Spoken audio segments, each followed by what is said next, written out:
Today's voiceover talent is more than just a pretty voice. Pretty voice. Today's voiceover talent has to be a boss. A boss. Join us each week for business owner strategies and success with your hosts Ann Ganguzza and Gabrielle Nistico, along with some of the strongest voices in our industry. Rock your business. Rock your business. Rock your business. Like a boss. Like a boss. Rock your business like a boss. Rock your business like a boss. A VO boss. A VO boss. A VO boss. Welcome, everybody, to the VO Boss podcast. I'm your host, Ann Ganguzza, along with my bestie, Gabby Nistico. Top of the morning to you. Gabby, we are honored today to have I'd love to say he's my best friend, but honestly, I met him 8 years ago. I thought I was your best friend. Well, all right. You are. What's going on? And he has just been in the business over 20 years. I don't know the exact amount. I'm sure he'll tell us. But veteran of the business, amazing, amazing talent. The Grand Master of the Officially Accredited Voiceoverist Club. It is none other than Philip Banks from across the pond. Yay! Philip, thanks so much for joining us. Thank you for asking me. I know you didn't. I was just being polite. Technically, you invited yourself on, but we were more than willing to accommodate. We thought it was a great idea. But you know how he did it, Gabby? It was lovely. He knew how to work it. He complimented us. And that was it, man. I fell hard. Flattery will get you everywhere. I fell hard, absolutely. and I said, yes. Come on to the podcast. It's just fun that some people have found a fun way of disseminating information and actually enjoying themselves at the same time without realizing, here's something you've got to know, and I know some of you are going to cry now. You said, what? This is the epitome of Philip from his Twitter profile. Single, elderly, frail, Pisces. His Bond villain looks, which hide an unpleasant personality. Just my kind of guy. Just go look at his profile picture. It tells you everything, really. Truly. He is a kindred spirit. I sort of exude that misanthropic nature. So I just want you guys to know, if you haven't already, if you don't know Philip, if you haven't followed him, you must follow him on Twitter. He will make your day, every day, with his words of wisdom. And maybe, Philip, you could tell us a little bit about, for the people who are not as familiar, a little bit about your time in the industry. I did my first paid, and it was a radio commercial voiceover session, 28th of February 1990, and it's kind of slid slowly downhill ever since. I came from an investment management background a long time ago when I was a mere child. I read law and economics at Merton College, Oxford, was groomed for greatness either in law or in investment management. So we were looking after about $18 billion. And eventually you just realise, you're going mad. A friend of mine was asking me out to dinner, and she worked for the BBC, and she was going into commercial radio. And and I just said, how does commercial radio work? And she was explaining about, branding the station with guys who are going, this is K-Banal FM. And also the chaps, would you like a new Buick Muscarator? And I said, where did these guys come from? And she explained to me what voiceovers did. And I just thought, is that a real job? And so I hired a studio where guys have got $50 and they want to make their first demo before they go on the tour. Yes. Oh, yes. And so I just went in there and I said, can I just have your studio for half a day? It cost me, in fact, if I put it in dollar terms, it cost me about $120 for half a day. I went in and talked nonsense. We cut this demo up, and this was an audio cassette, and the nature of my job is I can get through doors that most people can't, because I just sound vaguely important, I think. And so I just started telephoning people, and I said, do you use freelance voiceovers? And I said, can I send you a demo? And before they had a chance to say anything, I say, you're allowed to say no, by the way, which kind of takes the pressure off. And sure. I just did that. Anytime I had a spare 15, 20 minutes, I just went around the country doing that. And I'm going to give this career another year. If it takes off, awesome. If not, anybody want to buy 400 second-hand audio cassettes? I love that you gave it a year. That's something I did when I was moving from job to job. I did a radio interview once with a national radio station, nothing to do with voiceover work, but they were talking about how you did a career change.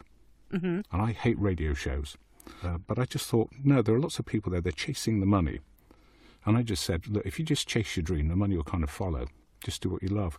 So if you think I went from managing $18 billion to reading out loud for a living.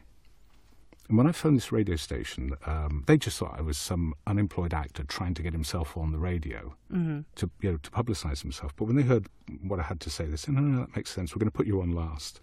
And this is a national radio show. Now, bearing in mind, this is a hardened network radio and TV journalist I'm talking to. And she said, well, okay, what were you doing and what do you do now? And she said, voiceover work, what sort of things would our listeners have heard of? And I said, well, I said, recent huge job was, the voice for the world premiere of Star Wars Rogue One. And she went, after that, I could have said anything. There you go. So, I was telling somebody the other day, I actually remembered the producer who was putting together all the stuff to promote the movie. I think they were just so busy that I got an email. It was late on the Friday night, and it from James at Disney, and he said, "Please tell me you haven't gone away for the weekend." Because when you think about it, when you're launching a huge movie like that, getting their ducks in the row, I don't know how they do it. But having, coming soon and all the rest of it, and all the captions ready for a voice to react to it, and having no voice. There could have been a guy in the parking lot saying, I'll do it for $30. Yeah. Sadly, there's a lot of that now. Yeah. I watched something that you had posted a few days back on your Twitter feed about the idea of a business is to make a profit. You are just so incredibly, wildly, brilliantly talented. And yet you're so savvy, you're so business savvy, and you are just no holds bars, say it like it is. You did something in the middle of that video that was just, I stood up and applauded you. You didn't see me, but I stood up and applauded you for actually saying numbers. Tell us a little bit about your business strategy and the process of having a business and being voiceover, because that's what we're all about here. People say you've got to hold out for rates, or you've got to negotiate this and you negotiate that. I have a little border collie called Bess. Me and Bess don't eat much, so we're kind of fine. But people work in thirds. There are people who watch the videos and glean something from it and laugh at all the jokes. There's another third who are sort of staring at the ceiling going, how long does this last? And then there's the other third, and they're furious. Absolutely furious. And what I say to those people, I kind of do quite well. But it's not my fault. I can't take any credit for serendipity. And so my view is that everybody just says, well, if I get 10 national commercials, every 2 minutes, and then I do this, and I buy the yacht on finance, and everything's going to work out fine. You just got to say, first of all, just work out how much it's going to take to pay your bills, and on tax, health insurance, running your business. You need to come up with a number, and it's a number that will keep you going for the year. And I mean, run your business and support whoever you need to support, dogs, cats, cars and things. Every actor, a voice actor, will assume, well, I'm going to be working 10 sessions a day, 8 days a week, and not sleep. And all I say is, in fact, what you do is assume you're only going to work 46 weeks a year, and you're only going to get 3 sessions a week. Mm-hmm. By doing that, you've set the basement level, because you're assuming effectively that you're only going to get 138 jobs in the year. Suddenly, taking a job for $50 doesn't sound so smart. If you then target your marketing, in other words, just say, well, okay, I'm just going to talk to anybody about whether they need a voiceover or not. Go to Colorado and try and ski uphill. The trick is to ski downhill. So what you do is pitch yourself. When I started, I just worked out the way they pay residuals, or what we call TVRs over here for TV commercials. I worked out that if I did 4 high-profile national TV commercials per year, I could pay my bills and live a nice life. But I couldn't assume I was going to get them. But what I did was I targeted my market at the highest possible level. Because then what happens is your marketing has a trickle-down effect. So you don't get the $20,000 commercial every 13 weeks. They may come along, they may not come along. But you'll get lots of calls and inquiries from people who've got $250, $500, $1,000, $2,000. What most people try and do is assume that they're going to be working every hour of the day and that they're going to get $100 jobs. And that's really doing it doing it the hard way. Don't mountain climb, ski. Great I advice. just thought of that. I better write that down before I forget it. Yeah, it is. All I do is, the house is about 30 seconds from the beach, and so I've got Bess the Border Collie, and so we can do a 20-minute walk along the beach, along what was an old railroad track, back into the village. And it's as good as a nap. It really just refreshes the brain. And I have seen those videos too. of your border collie. Have you seen the one where I swear at Bess for chasing the No. seal? You post those every once in a while. I've seen a few if you of have them. a look, there is one where Yep. I was actually taking a video of the seals for a friend, and because I was watching the seals, I wasn't watching Bess, and Bess, being a border collie, is a herding dog, so Of she course. just hopped down onto the rocks and herded all the seals back into the sea. She's very polite about it. I wasn't quite so polite. Well, you, Philip, are hugely influential on Twitter and have really, I think, have a great social media presence globally. Tell us a little bit about that and how that fits into your business model and your marketing strategy. I'm there because I choose to be there. And really, my target is just talking to other voiceovers. It's really, if you want to take a commercial break from the day, come and visit my website, because I just talk utter nonsense. And the trick is just get a laugh off of every line. There's a friend of mine who is a typical freelancer. She's by training, she's a journalist. She used to write for Vogue. And Tessa comes up to visit. She doesn't come to visit me, she comes to visit Bess. But the favourite video clip, and I think some guys from the VOBS, is it? Actually used the clip where there's me going, so what would you like to ask the voice? And Tessa's sitting next to me pretending to text. And she looks up and just says to shut up, Philip. And, you know, I try to put some content in there. Really, it's to remind me of what I'm supposed to be doing. One of the videos that I post, which is called Signals to Market, and people consistently send the wrong signals to the market. Now, if I'm having fun with other voiceovers, it really doesn't matter, because they don't care about me. They're just trying to pay the bills. I might make them laugh, I might make them think, or might make them say, actually, that's quite a good idea. But it's, for me, it's more of a brain dump. Lots of other voiceovers, what they'll do is they will pass information that really should be targeted at other voiceovers, but they think is targeted at people who are going to use their services. I've lost count of the number of times, particularly people who do video games, and I can now happily reveal... and then they say something and the people go, no, still no idea what you just said. NDA, or their NDA. I don't know about you guys. Somebody says to me, don't tell anybody. I don't tell anybody. Lots of people, it's 10 NDAs before breakfast. Yet when I meet them in a bar, they can't afford to buy me a drink. I thought, if you're working on this high-profile stuff and doing 5 of them all day, you could buy me a beer, for goodness sake. Mm-hmm. That's true. The UK press made a big deal about one of the big train companies starting a contest to get a voice for their toilets. And the British Actors Union is outraged, and a number of voiceovers are outraged. And I just thought, well, nobody really cares. And what a great way to tell the entire marketplace you think you're a victim. Yeah, right. And I see the logic behind it. Why would a big company use a member of the public free when they could use a professional voiceover talent? But you don't send a signal to the market by saying, oh no, you're just making a victim of us. And let's face it, that job's probably going to pay maximum $500. So they say, we're so appalled that you've stolen £500 from one of us. But what people tend to do is they just rub their victim status in other people's faces. Oh, we see a lot of that. I think that's rampant on social media. It is Facebook now. It's the entire platform of Facebook. I've been on social media for a long time, and it's frustrating for me to just witness just people complaining and whining about the industry. Like you said, Philip, it's not the marketing message I want to send. And but I think there's something, you guys have been talking about this, over the past week or so, sales. Yeah. And people will say they're working on their marketing because it doesn't actually mean anything. But if you say you're working on your sales, you can prove whether that works or not. Exactly. Mm-hmm. Yeah. Exactly. And so, sort of people bury stuff in all sorts of clever jargon.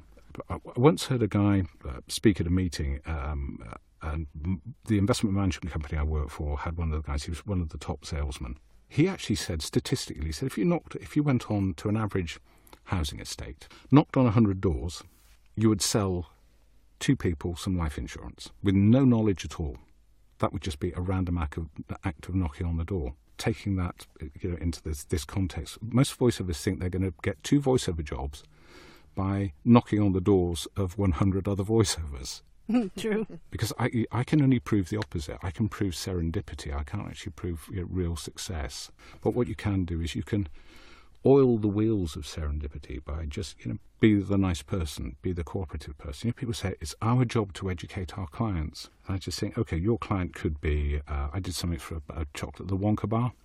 For J. Walter Thompson. I genuinely thought the Wonka bar was only Willy Wonka the movie. I didn't realise it was actually a real thing made by Nestle. Yeah.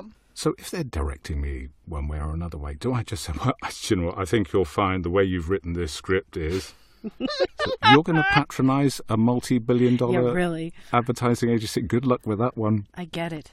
Well, we've all heard the infamous William Shatner video where, he did just that. But that's William Shatner. We can't do that. No, precisely. I once heard the Orson Welles where there was a sound engineer. Yes. Mm-hmm. And he said, could you do that again? It was a reasonable request. Can you do that again? There was a kind of a gong on the microphone. And Orson Welles was his usual boorish self. Now, were I the sound engineer, knowing that I was about to be fired, I'd say, before we go, Mr. Wells, I'm just going to come into the booth with you to demonstrate why the Neumann U87 is known in the business as the suppository.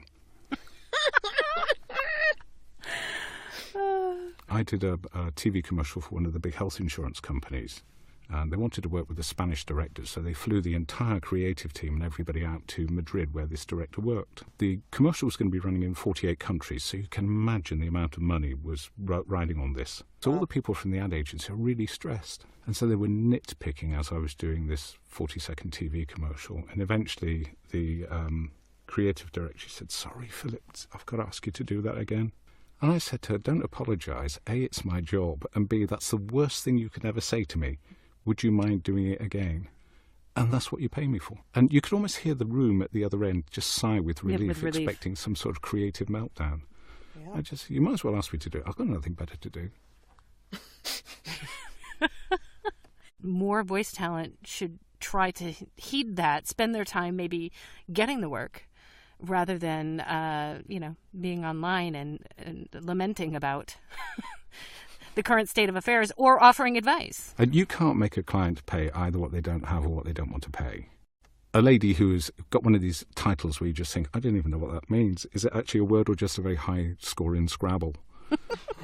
And she said, we need you to do something for us. Got to the end of the conversation. So I said, well, look, my minimum session fee in sterling, £250, then depending on where it's going to be used, is north of that. There was a pause, and then she came back and she said, would you do it for 150? And I just thought, she's not going to give me the job anyway. So I said, yeah, no problem at all. Me and the dog don't eat much. And sure enough, I've not heard from her since. So this was a person I gave rough mathematics. I gave them a 70% discount off of my minimum session fee, and I still didn't get the job. Trust me, with all your guile, you can't influence the outcome. And it's just a question. That's where you say, have you set a budget for this? But most people do play straight.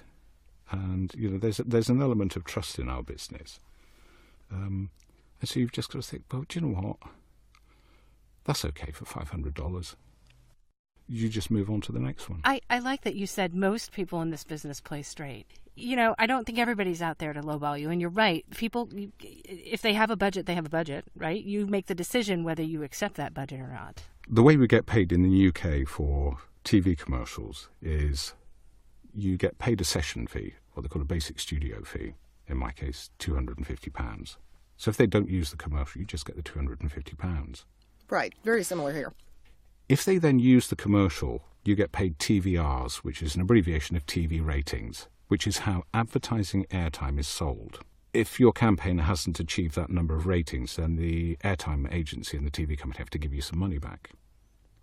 And the average high-profile campaign will run for 3 months, and they will try and get everybody in the measurable audience in the UK to see it 30 times. Think how many, if you watch TV regularly, think how many TV commercials you've seen 30 times. Yep. Now, that means that the voiceover will be paid, and again, I'm just using round numbers now, including their basic studio fee. The fee to the voiceover will be around about £13,500. A number of VOs come back to me and they'll say, well, this guy says they're doing this and they're doing that, but they don't have the TVRs. They're clearly lying, because the only way you can buy TV advertising in the UK is by buying a certain number of TVRs.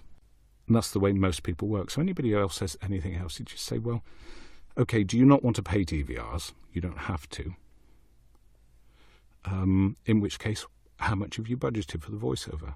And then you just think, yeah, that's fine, or no, it isn't. And people need to understand that the low fees are either genuinely a matter of budget or a matter of choice. And we can't influence either of those things. If you went into a Rolls-Royce dealership, the cheapest will, hit you for $300,000. And you can't say to them, well, I'm a first-time buyer. If I like this car, I'm going to be coming back a few more times. And I'm going to tell my family about you. And the Rolls-Royce dealer's going to say, you could do cartwheels naked across the parking lot. It's still $300,000. Exactly. The signals to market are that you're a nice person to deal with, you're a reasonable person to deal with, you have no victim status, you have no sense of entitlement. I bought a T-shirt that says, jobbing voiceover requires work, apply within. Yeah. I like that. And, I like that too. And, and everybody knows that, we're not busy all the time. If we were busy all the time, then the market would become tired. One of the reasons that we should get paid so much for high-profile jobs is it stops us doing other work. I did promo voices internationally.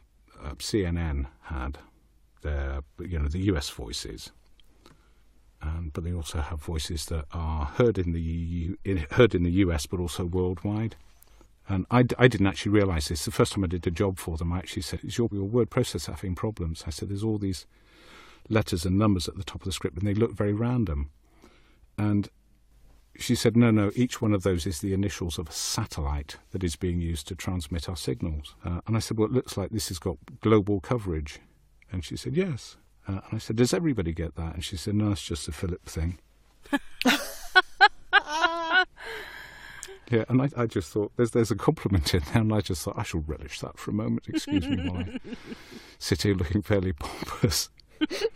So that's why I always tease people, it's at the peak of my career. I was being routinely ignored by 1.3 billion people. Some poor guy in Nepal watching CNN. Oh, not him again. I feel Philip, how can our listeners get in touch with you, connect with you on social media? What are the best ways to do that? It's at The Voiceoverist, isn't it? Yes, Am I the at Voiceoverist The on Twitter? Yeah, so they can are. find me on Twitter. So if they went to philipbanks.com, there's one L in Philip. There's a link to my email. There's telephone numbers. I don't mind people calling me on the phone or calling me on Skype. It's tough. It's cold out there. Yeah. And I know, and I make no excuses to this, I'm extremely lucky.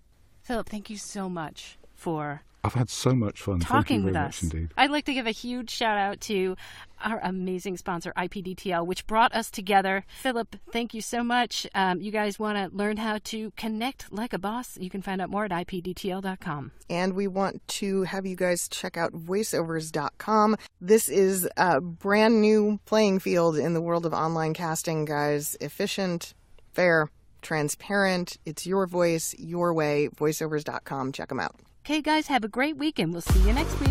Bye. Bye. Join us next week for another edition of VO Boss with your hosts, Ann Ganguzza and Gabby Nistico. All rights reserved. Ann Ganguzza voice talent in association with 3 Moon Media. Redistribution with permission. Coast-to-coast connectivity via IPDTL.